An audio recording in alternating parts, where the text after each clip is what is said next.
Sabemos que el aire existe no solo porque lo respiramos y lo sentimos, sino también porque sin él no podríamos vivir. Sin embargo, si no fuera indispensable, tal vez dudaríamos de su existencia. Ahora bien, ¿existen los fantasmas? La respuesta a esta pregunta varía dependiendo de quién la formule o intente responderla. Admitir la existencia de fantasmas no solo requiere de haberse visto uno al menos una vez en la vida, sino también tener el coraje de enfrentar burlas, críticas e incluso el rechazo de quienes no comparten esa creencia. Negar la existencia de fantasmas podría compararse con que alguien ciego afirme que la luna no está ahí, simplemente porque no puede verla. Para proteger la identidad de quienes vivieron esta historia, se han modificado los nombres y los lugares reales. Este caso nos fue compartido por Marlene, una mujer que para el momento de los acontecimientos tenía 30 años y trabajaba como enfermera en un hospital de gobierno. En Bogotá, hubo un asentamiento bastante sombrío, no porque las viviendas estuvieran pintadas de gris ni porque carecieran de pintura alguna, sino porque en realidad no podían considerarse casas en el verdadero sentido de la palabra. Eran improvisadas estructuras levantadas con materiales poco adecuados, como tablas de madera recogidas al azar, láminas de zinc y hasta fragmentos de cajas de cartón. Incluso sus propietarios se atrevían a elevarlas a 3 o 4 pisos, con el fin de alojar el mayor número de personas y así cobrar 2, 3 o hasta 4 rentas. Este lugar se ubicaba en un terreno cercano a las vías del tren que había sido ocupado de manera ilegal. Durante años, numerosas familias se instalaron allí en busca de un lugar donde vivir. Desde sus inicios, el asentamiento albergó a toda clase de personas, padres que, en su desesperación por darle un techo a sus hijos, optaron por esta alternativa precaria, y también individuos de mala reputación que encontraron allí el espacio ideal para mantener su cuestionable estilo de vida. A pesar de que ese sitio empezó como un pequeño asentamiento de unas pocas casas, con el paso del tiempo se convirtió no solo en una mancha social que poco a poco carcomía el barrio vecino, sino en un escondite para los más peligrosos delincuentes, individuos capaces de eliminar a cualquiera sin el menor remordimiento si creían que era necesario. No obstante, no todos estaban dispuestos a aceptar vivir en ese lugar tan horrible, como le ocurrió a un joven de 15 años a quien llamaremos José.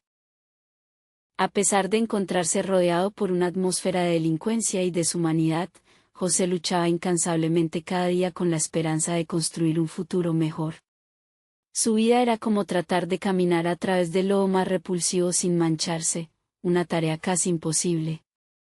En esa deteriorada vivienda compartía su día a día con quien bien podría considerarse la encarnación más tóxica de ese mismo lodazal, Marcos, su padre. Marcos era un hombre cuya vida giraba en torno al crimen.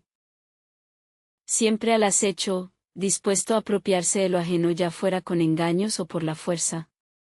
Sus ganancias ilícitas no solo le servían para entregarse al alcohol hasta el punto de perder completamente la noción de su existencia, sino para pagar por cortos lapsos de amor. Aparte de que Marcos era grosero, muy rudo y enormemente conflictivo, era casi un milagro verlo sobrio, siempre encontraba una razón para festejar, ya fuera por la lluvia o por la falta de ella.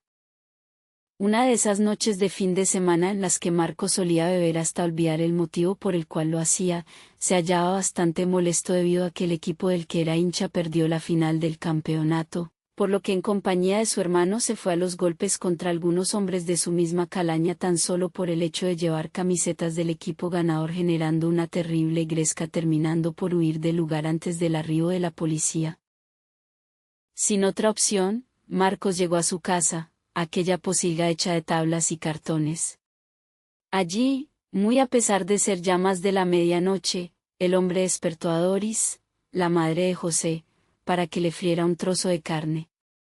Además de todo, Marcos era un hombre abusivo y maltratador, por lo que evitando ser golpeada la mujer decidió obedecer. Doris colocó la carne en la sartén llena de aceite caliente, pero justo entonces Marcos decidió intervenir para mal, ya que posiblemente con la intención de sazonar la carne, vertió en aquella sartén la cerveza que aún sostenía en sus manos. Sin embargo, sucedió lo predecible, porque la lógica no sabe distinguir entre lo correcto y lo incorrecto. Así, la cerveza al tener contacto con el aceite caliente generó una gran llamarada que rápidamente prendió fuego a aquella casa. A pesar de que José y sus dos hermanos menores se habían despertado por los gritos intensos de su padre, optaron por mantenerse en silencio y quietos, con el fin de no provocar la ira del hombre. Esa decisión les impidió reaccionar a tiempo cuando las llamas, muy hambrientas, comenzaron a consumir las tablas y cartones.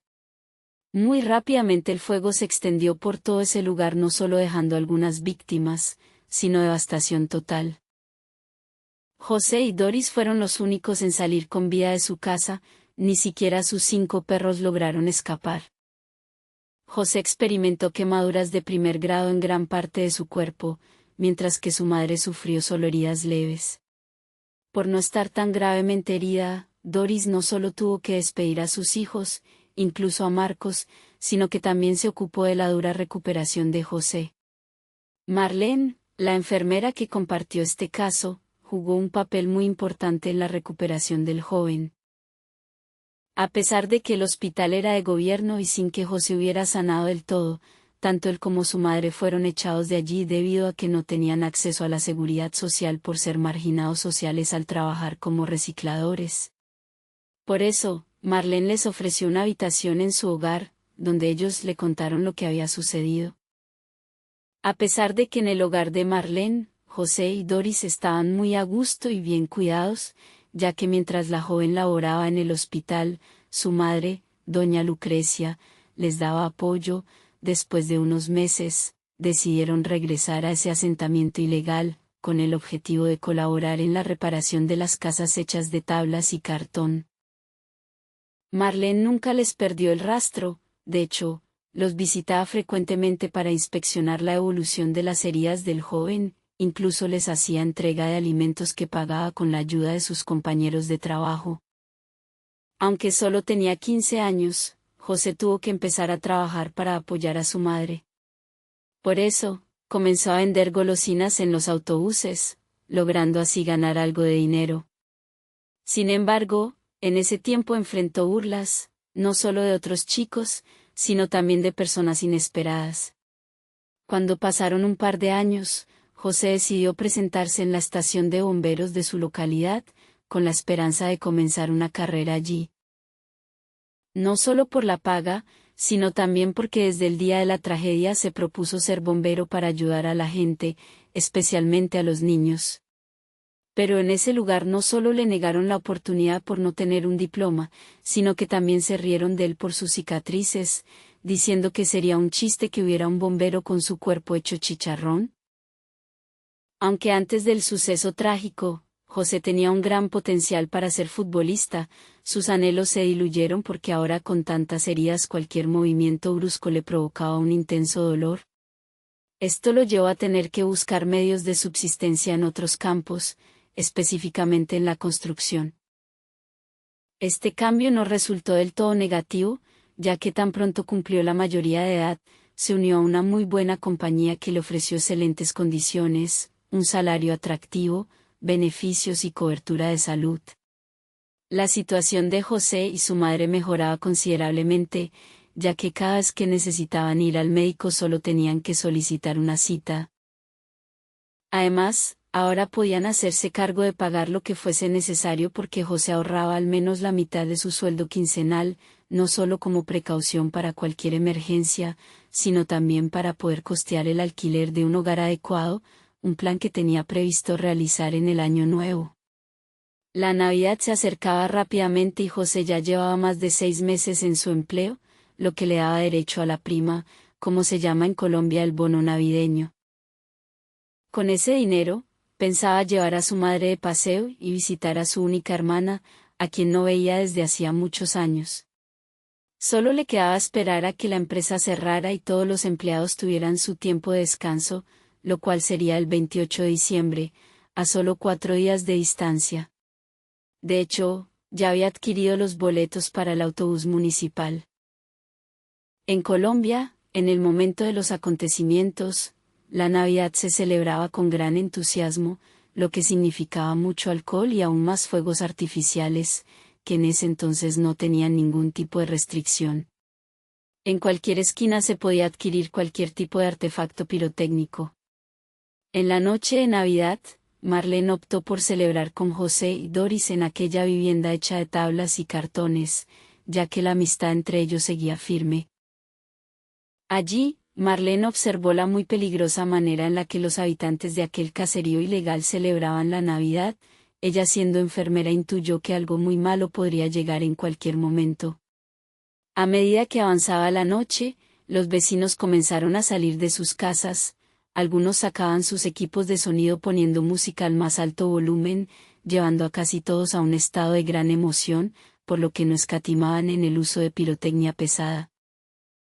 La situación se volvió caótica cuando algunos hombres comenzaron a lanzar voladores, conocidos en otros lugares como cohetes, que no solo iluminaban el cielo oscuro de la noche, sino que algunos caían aún encendidos sobre las mismas casas de cartón. Según lo que relató Marlene, justo antes de la medianoche se inició un terrible incendio en el caserío, cuyas voraces llamas devoraron una a una esas frágiles viviendas. Aunque Marlene no solo nació, sino que también creció en Bogotá y estaba muy familiarizada con la cultura local, se sintió bastante ansiosa. Por eso, solicitó a Doris y José que se fueran de allí y decidieran celebrar en su casa, en un barrio que no solo era muy distinto, sino también bastante distante, donde estarían mucho más seguros. Sin embargo, lamentablemente no tuvieron tiempo de hacer esa elección, ya que se desató el caos. A pesar de que la música sonaba muy fuerte, los gritos de la gente fueron mucho más ensordecedores, lo que alertó a Marlene, José y Doris, quienes salieron rápidamente y se dieron cuenta de que el mismo infierno se había trasladado a aquel caserío. No hubo consenso sobre el origen del fuego. Algunos afirmaban que se debió a un volador que cayó encendido, mientras que otros sugirieron que fue causado por un cortocircuito, ya que las conexiones eléctricas, aparte de ser ilegales, estaban sobresaturadas con un sinnúmero de luces navideñas por casa. Lo cierto es que las llamas siguieron arrasando todo a su paso. Para complicar más la situación, muchas de aquellas casas tenían grandes cantidades de pólvora almacenadas porque había muchos puntos de venta en la zona. Aunque la vivienda de José y su madre estaba situada a la salida del caserío y pudieron haber huido del lugar completamente ilesos, el joven, al notar a un niño llorando en medio del fuego, corrió hacia él logrando salvarlo, para luego entregárselo a Marlene, con la intención de que ella lo revisara por si tenía alguna herida.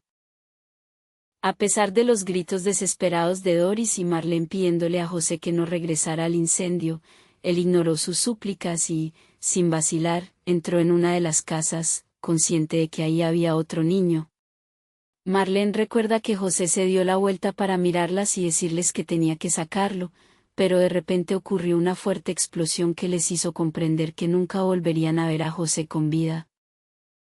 La explosión lanzó a un hombre contra una pared, donde había un trozo de varilla expuesta, que le atravesó una pierna, así que Marlene, siendo enfermera, no dudó en ayudarlo.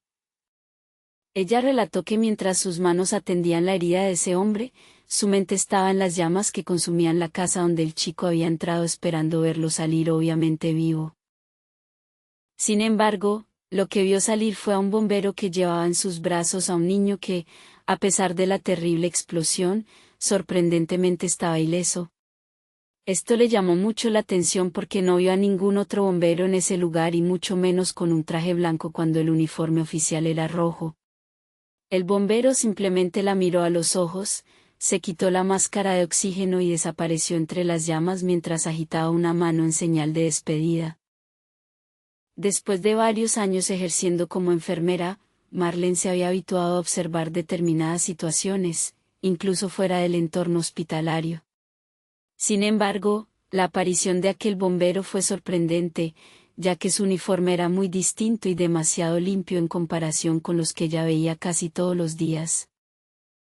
A pesar de que lo que había vivido había sido muy impactante para ella, cuando aquel bombero se despojó de la máscara de oxígeno, la mujer se dio cuenta de que este era José. Aunque Marlene no formaba parte del área de quemados del hospital, en los años posteriores siempre trató de encontrar la forma de visitar ese lugar, con el propósito de conversar con los pacientes, sobre todo los niños, de quienes escuchó mencionar que un bombero vestido de blanco los había salvado de las llamas. En la fecha de publicación de este testimonio, Marlene ya está retirada, pero nunca ha dejado de recordar al bombero fantasma. Hasta aquí nuestro caso del día de hoy. Suscríbete y dale me gusta.